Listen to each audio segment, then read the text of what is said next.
श्रीराम जय श्री राम हरि भाई धर आमर जुग को मानिबा बुझे चतुर्जुगी बा चार जुग गले गोटे एमती 28 घंटा जुग चली माने कली जुग 28 थर जाइए ना 27 थर आउ प्रत्येक जुग जमती जाइथिबो कली जुग से 12 चला होती ना यही कली जुग खाली हम प्रमाण नहीं हम ना ना ना 12 चरणा कौन 27टा जाइए प्रमाण ना ये जो बारणा जाना था कौन 12 चरणा कुआ हो ना ना ये जुग सर चारणा लोक रे 12 लोक मर से जो चारणा लोक रे से भगवान सहित लीला करें ना लीला करना जदि लीला करें ताले भगवान जो सब लीला करते कल्कि अवतार होड़शा जो जन्म होता जो मंदिर जो सब लीला करते से जगह कहीं से जगह तो ना एबे कहते हम जो 27टा थर जो जाइए से जो हबार चिन्ह कहीं कि अन्य मानकर चिन्ह अच्छी प्रभु रामकर अच्छी प्रभु कृष्णकर अच्छी से सब अच्छी ना ना आंकर कहीं ना से कहे जे प्रति जुग अंतरे गोटे सबकिर परिवर्तन हो जाए कि रहे ना पुणी सत्यजुग आरंभ हुए ताल ये जो 25 भाग रे धर कलिजुग सर जदि यहाँ लुहामही बुलीज हिमालय कौटी पलैब एमती हम ताल ये जो चारण लोक कौटी रे जो चारण लोक रही से चारण लोक तो प्रमाण देदेवे जे यही जगार सब थिला से जमी गोप वृंदावन अच्छी ताले एठी जो कलिजुगे कल्कि अवतार है से जो लीला करते बापा माँ बा भक्त को नहीं से जगह कहीं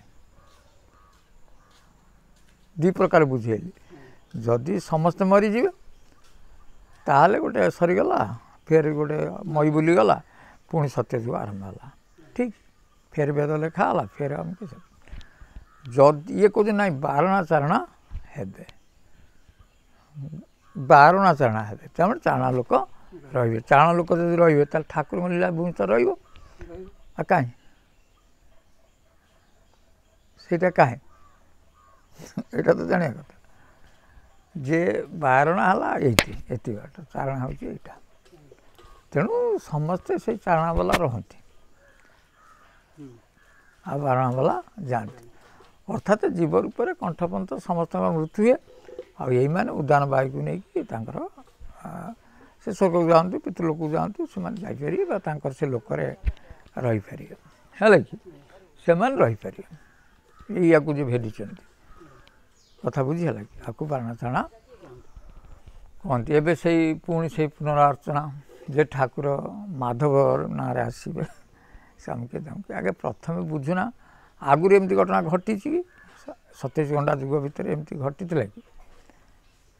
कि घटी ना तेणु यहीटा को नुआ कर मालिका जमी पढ़ी कहीं शिक्षित इलेक्ट्रोनिक जुग तेणु एम को कहबार गोटे माने प्रोसेस बाट देखी मैंने कही जाऊँ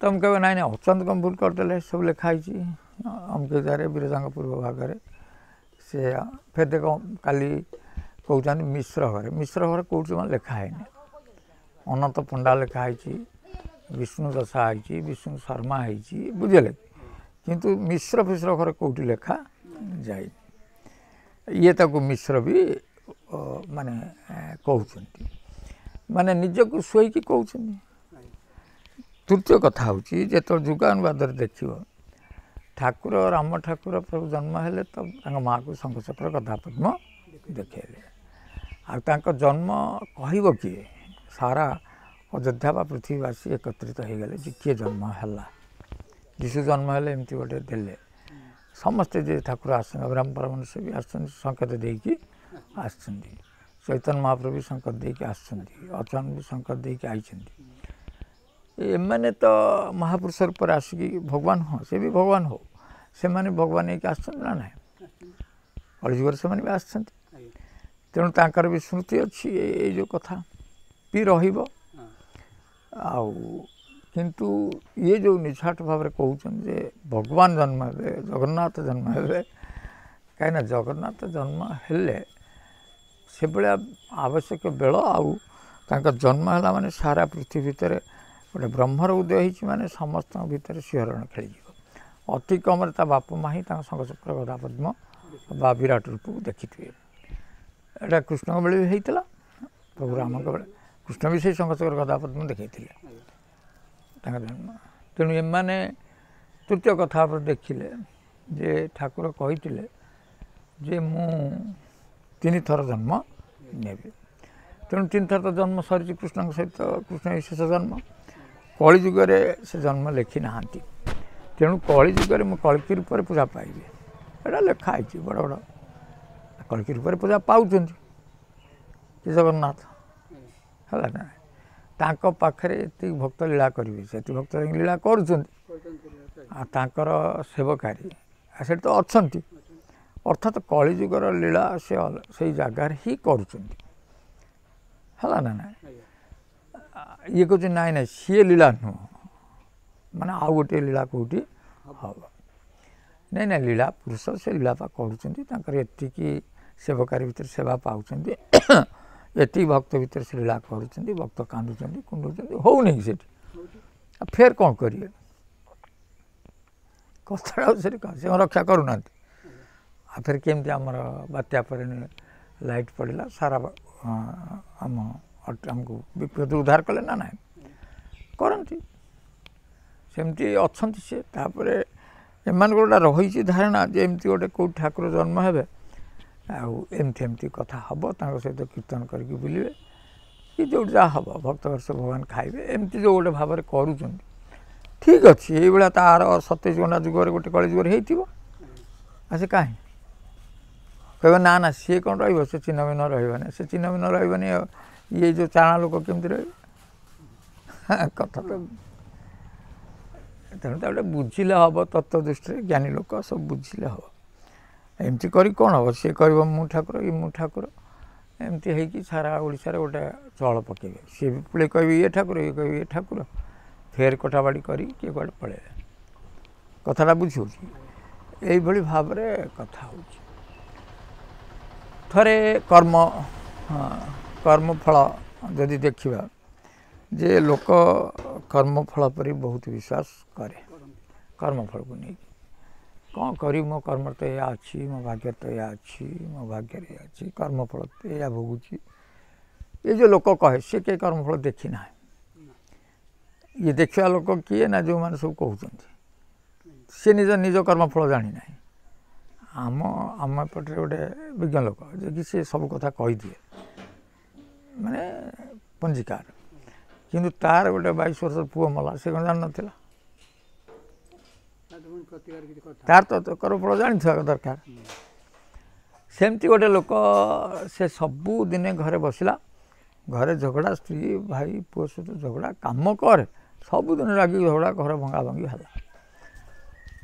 से गोटे सब चिड़ा मो भाग्य तो ना ये कौन कर मो भाग्य ना भाग्य भाग्य गोड़ेला थे गला देखला जो गोटे धनी लोक बहुत खुशी बुलूँ गाड़ी फाड़ी आनंद मैंने बुलूँ खुशी तो ये तो बहुत खुशी होपर देखला तो गरीब लोकटे जाऊँगी से परिवार दुटा नहीं खुशी ए भाई बहुत बढ़िया सी भी खुशी अच्छे ये कहला ये भी खुशी से खुशी मु कहीं खुशी हो पारू ना ना मत कर्मफल खुशी कर दो ना या भाविकी से विचार जड़े साधु पाखे पहुँचला बाबा पाखे कह बाबा एमती घटना कलारे आखि बुझे कर्मफल तो बहुत खराब कहले कौन बाबा प्रतिकार ना एत कर्मफल खराब करी कल प्रतिकार अच्छी तू करपारे हम ना ना कल कौना जहाँ जमी हम मोर प्रतिकार करी कहले ना ते ये 1000 टका लगे आम प्रतिकारटा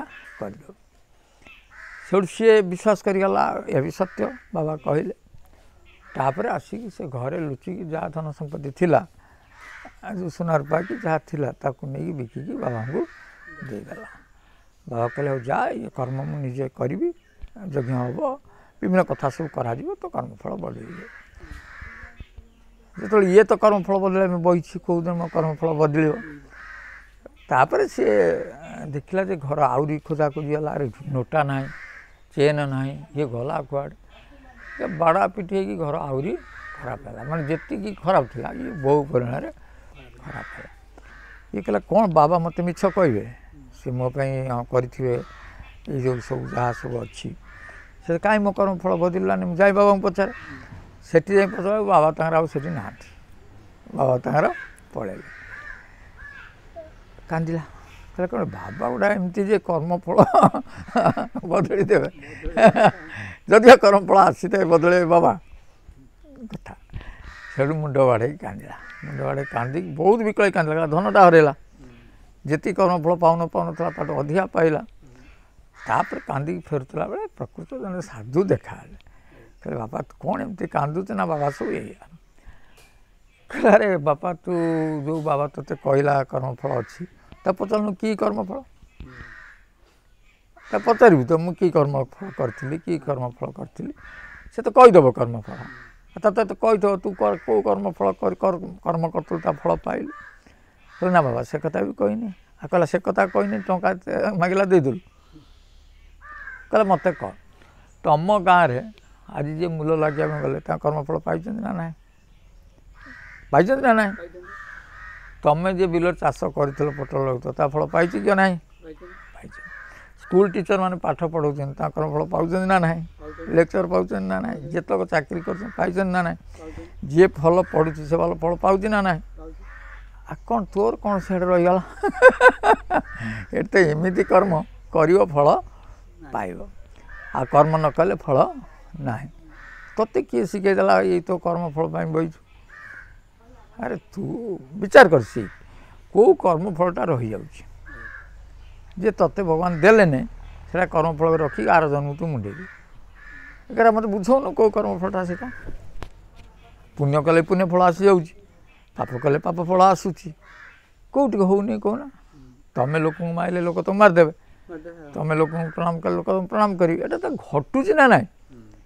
ଯେଉଁ ଯଶ କରେ ତଶ ଫଳ ପାଇ, ଏଇଟା ତ ପାଉଛି।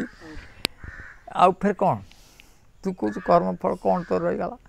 କର୍ମଫଳ ତୁ କୁଢ଼ିଆଟା। ତୁ ନିଜେ ଚେଷ୍ଟା କର, ତୁ ଭଗବାନ ବି ନୁହଁ କିଛି। ଭଗବାନ କିଏ କହୁନ? ସଂସାରରେ ଯାହାକୁ ସବୁ ତମେ ଆପଣାର କରିଛ, ଇଏ କେହି ନୁହଁ ତମର।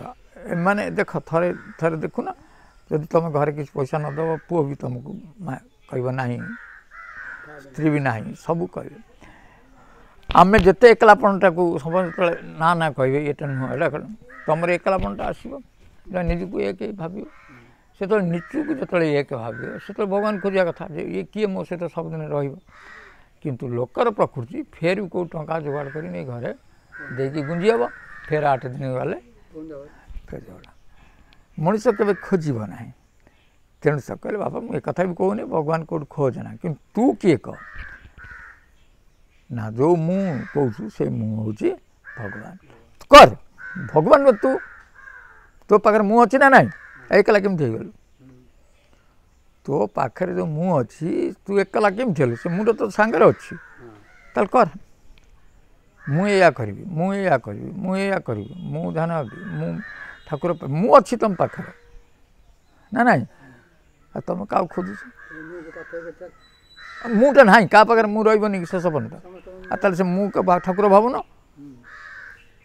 ତୁମ ପାଖରେ ମୁଁ ଅଛି। ଯେମିତି ଗୋଟେ ଭଲ କଥା ଯେ ଈଶ୍ୱର ଯେତେବେଳେ ସୃଷ୍ଟି କଲେ ମଣିଷ, ତାଙ୍କ ପାଖରେ ତାଙ୍କର ଯେଉଁ ସେବକାର ଥିଲେ, କହିଲେ କାହିଁକି ଠାକୁର ତିଆରି କଲେ? ଇଏ ଯାଉ ଯାଉ ତ ଆପଣଙ୍କୁ ବିରୁଦ୍ଧରେ ସେ ଯିବେ, ଦରକାର ପଡ଼ିଲେ ସେ ଈଶ୍ୱର ହେବା ପାଇଁ ବି ଚେଷ୍ଟା କରିବେ। କହିଲେ ମୁଁ ଜାଣିଛି, ମୁଁ ଆଉ ଜାଣିନି, ଆକୁ ଯେତେବେଳେ ସୃଷ୍ଟି କରିଛି ସେ ଈଶ୍ୱର ହେବା ପାଇଁ ବି ଚେଷ୍ଟା କରିବ, ବ୍ରହ୍ମ ହେବା ପାଇଁ ବି ଚେଷ୍ଟା କରିବ। କିନ୍ତୁ ମୁଁ ଏମିତି ଜାଗାରେ ରହିବି କେଉଁ ସିଏ ଜାଣିବ? କହିଲେ ଏମିତିଆ ଘର ଅଛି ଆପଣ ରହିଯିବେ, ସେ ଜାଣିପାରିବନି। କହିଲା ସେଇଟା କିଏ? ନା ତାରି ହୃଦୟରେ ରହିବି, ତାରି ହୃଦୟରେ ରହିବି, ସିଏ କେଉଁ ଜାଣିବ ଯେ ମୁଁ ରହିଲି ଏଇଠି? ବୁଝିବ, ସେ ଚାରିଆଡ଼େ ଖୋଜିବ, କିନ୍ତୁ ସେ ରହିବେ କେଉଁଠି? ଠାକୁର ମୁଁ ମୁଁ ମୁଁ ଆମେ କହୁନାହାନ୍ତି ମୁଁ, ସେ ମୁଁ କ'ଣ ରହିବ କି? ମରିବ ଏ ଲୋକଟା, ଶରୀରଟା। ତେଣୁ ଯେଉଁ ମୁଁଟା ରହିବ, ସେ ମୁଁଟା ଭଗବାନ। ଚାଲ, ଆଉ ତୁମେ ତ ଅଛ, ତମର ଏକଲା କେମିତି ଆସିଲା? ନା ଅଭ୍ୟାସ ହେଇଯାଇଛି ଯେ 4-15 ମୋ ଚାରିପଟେ ଘୁରିକି ରହିବେ ବସିଲେ ମୁଁ ଜାଣିଲି ମୋର କାହିଁ ମୁଁ ହଉନ ମୁଁ ଅଛି ଫେରେ ଡରିବି କାହିଁକି ମୁଁ ସବୁକିଛି କରିପାରିବି ତେଣୁ ଭଗବାନ ନ ଖୋଜି ମୁଁ ଖୋଜ ମୁଁ ତମ ପାଖରେ ଅଛନ୍ତି ହଁ ବହୁତ ବଦଳିଯିବ ଜୟ ଶ୍ରୀରାମ।